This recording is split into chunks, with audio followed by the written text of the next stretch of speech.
ഒന്നെങ്കിൽ star magic daily കാണാത്ത ആരെങ്കിലും ആയിരിക്കും ഇത് കണ്ടിട്ട് പറഞ്ഞതായിരിക്കും, അല്ലെങ്കിൽ അങ്ങനെ ആയിരിക്കാം ചിലപ്പോൾ. പിന്നെ വണ്ടിയായിട്ട് അവരെ കുറ്റം പറയാൻ പറ്റില്ല. ഞാൻ വണ്ടിയായിട്ട് അതിനകത്ത് നിൽക്കുന്നത് കൊണ്ടായിരിക്കും വണ്ടിയാണോ എന്ന് ചോദിക്കുന്നത്. ഇപ്പൊ എന്താ പറയാ, നമുക്കിപ്പം ഇതിപ്പോ എന്താ പറയാ, ഇപ്പൊ സ്റ്റാർ മാജിക് എന്ന് പറഞ്ഞ പ്രോഗ്രാം അല്ലെങ്കിൽ ടമാർ പടാർ മുതലാണ് ഞാൻ വന്നു തുടങ്ങി. അപ്പൊ അതിനകത്ത് ഞാൻ എൻ്റെ പൊട്ടത്തരങ്ങളും മണ്ടത്തരങ്ങളും ഞാൻ കാണിക്കുന്ന ഓരോന്നും കണ്ടിട്ടാണ് പ്രേക്ഷകർക്ക് ഇത്ര ഇഷ്ടം വരാൻ കാര്യം എന്നാണ് എല്ലാവരും പറയുന്നത്. അതുപോലെ തന്നെ ഇപ്പോഴും ഇപ്പോൾ 7 വർഷമായി സ്റ്റാർ മാജിക് തുടങ്ങിയിട്ട് ഇപ്പോഴും ഞാൻ അങ്ങനെ നിൽക്കുന്നുണ്ട്. കുറച്ച് ഞാൻ മാറ്റി പിടിച്ചിട്ടുണ്ട്, എന്നാലും ഞാൻ പൊട്ടത്തരങ്ങൾ പറയാറുണ്ട്. മണ്ടത്തരങ്ങളല്ല, പൊട്ടത്തരങ്ങൾ പറയാറുണ്ട് ഇടയ്ക്കൊക്കെ. പിന്നെ തമാശകളും പറയാറുണ്ട്. അതൊക്കെ തന്നെ. അതെന്താന്ന് വെച്ചാൽ പ്രേക്ഷകർക്ക് ഇപ്പം നമുക്കൊരു പ്രോഗ്രാം, ഒരു കോമഡി പ്രോഗ്രാം തുടങ്ങുമ്പോൾ അതിനകത്ത് ചേട്ടന്മാരെല്ലാം മിമിക്രി ആർട്ടിസ്റ്റുകളാണ്. അപ്പോൾ അവർക്ക് എല്ലാവർക്കും നന്നായിട്ട് എന്ത് കോമഡി പറയണം എന്നുള്ളത് അവർക്ക് നന്നായിട്ട് അറിയാം. പക്ഷെ ഗേൾസ് അങ്ങനെയല്ല, പിടിച്ചിരിക്കാൻ ഭയങ്കര പാടാ. അപ്പോൾ എൻ്റെ ഒരു സ്പേസ് എന്ന് പറഞ്ഞാൽ എനിക്കുള്ള തന്നിരിക്കുന്ന പറഞ്ഞാൽ ഞാൻ കോമഡി ഞാൻ പറയുമെന്ന് എനിക്ക് ചോദിച്ചാൽ അറിയില്ല, പക്ഷെ എന്തെങ്കിലും പറഞ്ഞ് ചിരിക്കാറുണ്ട്.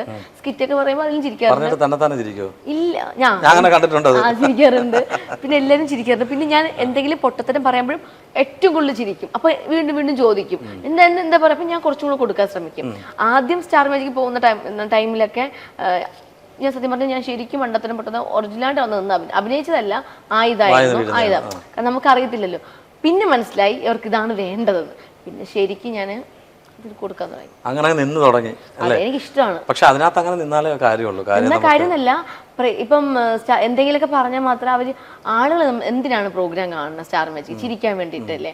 അപ്പൊ ചിരിക്കുന്ന എന്തെങ്കിലും എന്റെ എന്തെങ്കിലും പൊട്ടത്തരം മണ്ടത്തരം ഇഷ്ടപ്പെടുന്ന കുറച്ച് പേരുണ്ടല്ലോ, അവർക്ക് വേണ്ടിയിട്ട്. പക്ഷെ ഞാൻ അനുവിന് ഇന്റർവ്യൂ എടുക്കാൻ വന്ന സമയത്ത് ഇന്നലെ പ്രീവിയസ് ആയിട്ടുള്ള കുറെ വീഡിയോസ് ഉണ്ട്. പക്ഷെ കൂടുതലായിട്ട് വൾഗാരിറ്റിയില് അതിനകത്ത് കളിയാക്കുന്ന രീതിയിലുള്ള സംസാരങ്ങൾ വന്നു. ഇപ്പം തങ്കച്ചേട്ടനാണ് ഏറ്റവും കൂടുതൽ കളിയാക്കുന്നത്. വേറെ ആരും അങ്ങനെ കളിയാക്കാറില്ല. സുമേഷ് ചേട്ടൻ ചെറുതായിട്ടൊക്കെ. എന്നാലും തങ്കച്ചേട്ടൻ കളിയാക്കും. ആ വിൻചേട്ടൻ എൻ്റെ അച്ഛനായിട്ട് എത്ര കമ്പനികളുണ്ട്. എൻ്റെ അടുത്ത് ആ ഒരു സ്വാതന്ത്ര്യം ഉള്ളതുകൊണ്ടാണ് അവരങ്ങനെ കളിയാക്കുന്നത്. എൻ്റെ അച്ഛന് പ്രശ്നമില്ല. എൻ്റെ അച്ഛൻ കരിപ്പെട്ടി എൻ്റെ അച്ഛൻ്റെ ബിസിനസ്സാണ്. അതൊക്കെ വെറുതെ. അതെന്താ പറയാൻ കാരണം വെച്ചാൽ കരിപ്പെട്ടിയിൽ എന്തോ മാറ്റൂന്ന് പറഞ്ഞു കേട്ടു. പറഞ്ഞല്ല, എനിക്കറിയാം. ആ ഉണ്ട്, അങ്ങനെയൊക്കെ ഉണ്ട്. ഇല്ല അങ്ങനെയില്ല.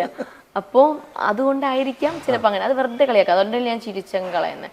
എപ്പോഴും കളിയാക്കാറ്. എപ്പോഴും തന്നെ ഷൂ ടൈമിൽ മാത്രമാണ് കേട്ടോ. അതിന് കഴിഞ്ഞ ആ സമയങ്ങളിൽ നമുക്ക് എപ്പോഴെങ്കിലും ഒരു വിഷമം, കാരണം എത്രയോ ജനങ്ങൾ കാണുന്ന പരിപാടിയാണ്. ഇല്ല, കാരണം കുറച്ച് വിവരമുള്ളവർക്ക് മനസ്സിലാവും ഇത് വെറുതെ കളിയാക്കുന്നത്. ഇപ്പൊ എന്തെങ്കിലും അങ്ങനെ എൻ്റെ അച്ഛനൊരു ബിസിനസ് ഉണ്ടായിരുന്നെങ്കിൽ അവർ ആ കാര്യം പബ്ലിക്കായിട്ട് പറയോ?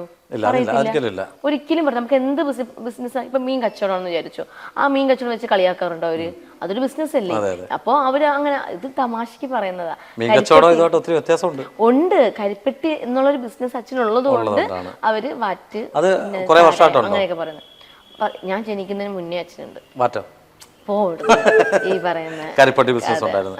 അല്ല, നിങ്ങളുടെ നാട്ടിലൊക്കെ ഇപ്പം എനിക്ക് പണ്ട് അനു പറഞ്ഞു കേട്ടിട്ടുണ്ട്, ഈ ഒരു സിനിമയിൽ അല്ലെങ്കിൽ ഒരു സ്ക്രീനിൽ കാണാൻ വേണ്ടി കുറെ കൊതിച്ചിട്ടുണ്ടായിരുന്നു. പണ്ട് 4-5 വർഷം മുമ്പ് പറഞ്ഞിട്ടുണ്ട്. പക്ഷെ അതൊക്കെ അതിലൊക്കെ ഒത്തിരി ഡിഫറെന്റ് ആയിട്ട് ഇപ്പൊ മാറി. ഇപ്പൊ റിമി ടോമി തടിച്ചിരുന്നിട്ട് മെലിഞ്ഞ് എങ്ങനെയാണോ അതുപോലാണ് അനു വന്നിരിക്കുന്നത്. അനു നല്ല അടിപൊളി, അന്ന് കണ്ടതിനെക്കാട്ടിലൊക്കെ ഭയങ്കര ബ്യൂട്ടി ആയിട്ടുണ്ട്. പക്ഷെ അന്ന് പറഞ്ഞു എനിക്ക് ക്യാമറയിൽ ചേട്ടാ എനിക്ക് വരാൻ ഒത്തിരി ആഗ്രഹമുണ്ട്, കുറെ വല്യച്ഛനെ കണ്ട് റെക്കമെൻഡ് ചെയ്തിട്ടുണ്ട്, അങ്ങനെ വന്നിട്ടുണ്ട് മാമൻ. ഇപ്പൊ എന്തോ ഫീൽ ചെയ്യുന്നു? കാര്യം ഇപ്പൊ ഒരുപാട് വർഷമായി. ഇപ്പം എന്താ പറയണ്ടേ, ഞാൻ അന്ന് സ്വപ്നം കണ്ടതെന്ന് പറഞ്ഞാൽ, സ്വപ്നം മാത്രമല്ല എൻ്റെ ഒരു എയിം എന്ന് പറഞ്ഞു കഴിഞ്ഞാൽ ഈ അഭിനയിക്കുക, ചെറിയൊരു സീനാണെങ്കിലും അത് ഒന്ന് ടി വിയിലൊന്ന് കാണുക, അങ്ങനെയൊക്കെ ആയിരുന്നു. പക്ഷെ ഓരോ ദിവസം ഇങ്ങനെ എന്താ ഞാൻ പ്രതീക്ഷിക്കാത്തത്, ഞാൻ സ്വപ്നം പോലും കാണാത്തതാണ് വന്നുകൊണ്ടിരിക്കുന്നത്. അതുകൊണ്ട് ഞാൻ ഒന്നും സ്വപ്നം കാണാറില്ല. വരട്ടെ ഇരിക്കാറുണ്ട്. അതുകൊണ്ട് ഭയങ്കര ഇഷ്ടമെന്നല്ല, സന്തോഷമാണ്, ഭയങ്കര സന്തോഷം. അന്നത്തെ ഒരു സമയത്ത് പറഞ്ഞിട്ടുണ്ടായിരുന്നു നമ്മൾ അന്ന് സ്വപ്നം കാണാറുണ്ട്, ആൾക്കാരൊന്ന് സെൽഫി എടുക്കുന്നതൊക്കെ ഞാൻ ഒത്തിരി സ്വപ്നം കണ്ടിട്ടുണ്ട് ചേട്ടാ. പക്ഷെ അതിപ്പോ യാഥാർത്ഥ്യമാക്കിയപ്പോൾ എന്ത് ഫീൽ ഉണ്ട്? ഞാൻ പറഞ്ഞില്ല, ഭയങ്കര സന്തോഷം. കാരണം ഞാൻ പ്രതീക്ഷിക്കാത്ത കാര്യങ്ങളാണ് നടന്നുകൊണ്ടിരിക്കുന്നത്, പോസിറ്റീവ് ആയിട്ടുള്ള കാര്യങ്ങൾ. അപ്പോൾ ഭയങ്കര സന്തോഷം. ഇത് എന്നെ മുന്നോട്ട് പോകട്ടെ എന്ന് ആണ് ഞാൻ പ്രാർത്ഥിക്കുന്നത്. ഈ ചിരിയും ഈ ഒരു സന്തോഷം എപ്പോഴും ഫേസിലുണ്ടായത് മുന്നോട്ട് തന്നെ പോകും കേട്ടോ. അപ്പൊ അതിന് ഏറ്റവും വലിയൊരു കാര്യം എന്ന് വെച്ചാൽ കല്യാണം അവിടെ കഴിക്കുമ്പോഴത്തേന് കുറച്ചുകൂടെ സന്തോഷമായിരിക്കും. അപ്പൊ ഇങ്ങനെ അനു ഇങ്ങനെ പറയുന്ന കേട്ടോ, ഒരു വർഷത്തിനകത്ത് കല്യാണം ഉണ്ടെന്ന്. ഇങ്ങനെ ഞാൻ അങ്ങനെ ഒരിടത്തും പറഞ്ഞിട്ടില്ല. അല്ല, അങ്ങനെ പറഞ്ഞു. പിന്നെ ഞാൻ പറഞ്ഞില്ല. ഒന്ന് ഓർത്ത് നോക്കിയേ. അപ്പൊ കല്യാണം ഉണ്ടോ ഇപ്പോഴേ? ഇല്ല ഏട്ടാ. കല്യാണം എന്ന് പറയുന്നത് നമുക്ക് വാങ്ങിക്കാൻ കിട്ടുന്ന സാധനമല്ലല്ലോ. അത് കിട്ടത്തില്ല. പക്ഷെ നമുക്ക് ചെറുക്കനെ നമുക്ക് വാങ്ങിക്കാൻ കിട്ടത്തില്ല. നോക്കി കിട്ടും. അത് കിട്ടിയില്ല, ഇതുവരെ നോക്കിയിട്ട് കിട്ടിയിട്ടില്ല.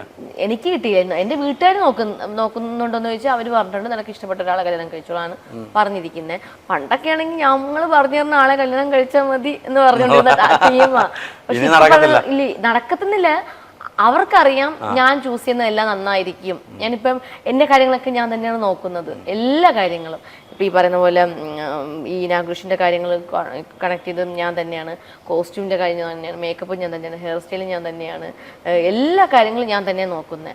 യൂട്യൂബ് ചാനൽ ഞാൻ തന്നെയാണ്, അപ്പോൾ സോഷ്യൽ മീഡിയ ഫുൾ നോക്കുന്നത് ഞാൻ തന്നെയാണ്. അപ്പം അവർക്കറിയാം ഇതുവരെ ഒന്നും നെഗറ്റീവായിട്ടൊന്നും സംഭവിച്ചിട്ടുണ്ടായില്ല. ഇല്ല, എനിക്ക് ഡിപ്പെൻഡ് ചെയ്യാൻ താല്പര്യം ഇല്ല. എനിക്ക് ആരെ ഡിപ്പെൻഡ് ചെയ്ത് അച്ഛനമ്മ ഡിപ്പെൻഡ് ചെയ്യാൻ ഇഷ്ടമുണ്ട്,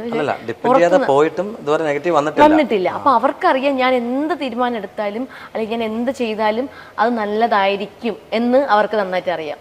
അതുകൊണ്ട് അവർക്കറിയാം അവൾ എപ്പോഴായാലും ആരെങ്കിലും കല്യാണം കഴിച്ചാലും അവളുടെ ഇഷ്ടപ്രകാരമല്ലേ കല്യാണം കഴിക്കുന്നത്, കഴിച്ചോട്ടെ. അല്ലാതെ ഇനി ആളെ കല്യാണം കഴിച്ചാൽ മതി, ഇനി അവനെ കിട്ടണ്ട.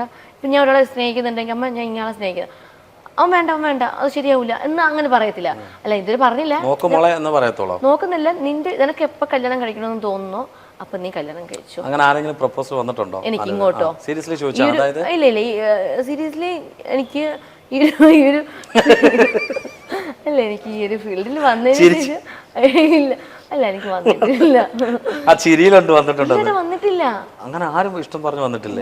എന്താ സംഭവം എന്ന് വെച്ചാൽ ഞാൻ എപ്പോഴും ഒറ്റയ്ക്ക് ഇരുന്ന് ഇങ്ങനെ ആലോചിക്കും, എനിക്ക് ഇത്രയും വയസ്സായില്ലേ, ഇത്രയും പ്രായം കൂടിയില്ല കേട്ടാ. ഞാൻ അങ്ങനെ പറയാം, 25 വയസ്സായില്ലേ? 25 വയസ്സ് കൂടുതലുണ്ട് കേട്ടോ. 28? അതൊന്നും ഞാൻ പറയത്തില്ല. അതൊക്കെ വേണമെങ്കിൽ ചേട്ടാ ഞാൻ വേണമെങ്കിൽ പോകാന്നെന്ന് പറഞ്ഞേക്കാം. എന്നാൽ കല്യാണ പ്രായം ഒക്കെ ആയി. അപ്പൊ ഞാൻ ഇങ്ങനെ ചിന്തിക്കാറുണ്ടേ, എന്ന് പറഞ്ഞാൽ നമ്മുടെ ലൈഫിൽ വേണ്ട ഒരു കാര്യം തന്നെയാണ് കല്യാണം എന്നുള്ളത്. നമുക്കൊരു ഇണ വേണമല്ലോ, ചിന്തിച്ച കാര്യം അതാണ് ഇപ്പൊ പറയുന്നത്. അപ്പൊ ഞാൻ ഇങ്ങനെ ആലോചിക്കാറുണ്ട്, ഞാനിപ്പോ ഈ ഒരു ഫീൽഡിൽ നിൽക്കുമ്പോൾ എൻ്റെ ഏറ്റവും വലിയ ആഗ്രഹവും ഞാൻ സ്വപ്നം കാണുന്നതൊക്കെ എന്ന് പറഞ്ഞാൽ അഭിനയിക്കുക, സിനിമ ചെയ്യുക, നാളെ സ്റ്റാർ മാജിക്കിൽ ഇങ്ങനെ പെർഫോമൻസ് ചെയ്യണം, അത് ഇങ്ങനെ ഇനാഘോഷന് ആ വർക്കിന്റെ കാര്യങ്ങൾ ഫുള്ള് ഞാൻ ഇങ്ങനെ ചിന്തിക്കുന്നത്. കല്യാണത്തെ പറ്റി ഞാൻ ചിന്തിക്കുന്നില്ല കുറച്ച് നാളായിട്ട്, കുറെ വർഷമായിട്ട്. അപ്പൊ അമ്മയൊക്കെ പറയുമ്പോൾ ഒന്ന് പോകാൻ വേണ്ടിയിട്ട്. അപ്പൊ ഞാൻ ഈ ഒരു സ്വപ്ന ലോകത്ത് നിൽക്കുവാണല്ലോ ഇതൊക്കെ കണ്ടിട്ടൊക്കെ. അപ്പോൾ അങ്ങനെ നോക്കുമ്പോൾ കല്യാണത്തെ പറ്റി ചിന്തിക്കുന്നില്ല, പ്രണയിക്കുന്നത്. ഇപ്പൊ ഷൂട്ട് ഇപ്പൊ സുരഭി സ്വാസിനി, അതിനകത്ത് എനിക്ക് ഇപ്പൊ കല്യാണം കഴിഞ്ഞൊരു ക്യാരക്ടറാണ്. അപ്പൊ അതിനകത്ത് ഞാൻ അവനെ പ്രണയിക്കുന്നുണ്ട്, അവൻ ഇങ്ങോട്ട് പ്രണയിക്കുന്നുണ്ട്. അപ്പൊ അതാണ് പ്രണയം. ശരിക്കും അത് പ്രണയമല്ല, എന്നാലും അതൊക്കെയാണല്ലേ ലൈഫ് എന്നൊക്കെയാണ് ഞാൻ ചിന്തിക്കുന്നത്.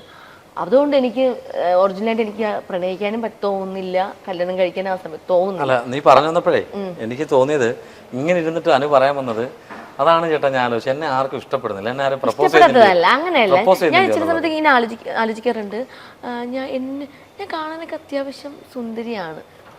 അല്ല, അത്യാവശ്യം ഇല്ലില്ല, വളരെ ഭയങ്കര സുന്ദരി എന്ന് ഞാൻ പറയത്തില്ല, അത്യാവശ്യം കുഴപ്പമില്ല.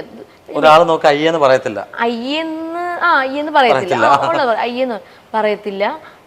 പക്ഷെ കുഴപ്പമില്ലാത്തൊരു പെൺകുട്ടിയാണ്. പിന്നെ എല്ലാവർക്കും എൻ്റെ ക്യാരക്ടർ നന്നായിട്ട് അറിയാം. അപ്പൊ ഞാൻ ഇങ്ങനെ ആലോചിച്ചു, അല്ല ഞാൻ പെട്ടെന്ന് ചിന്തിച്ചത് ഇനി സ്റ്റാർ മാജിക്കിലെ ക്യാരക്ടറാണ് അത് ശരിക്കാണെന്ന് ചിലർ നോക്കുന്നില്ല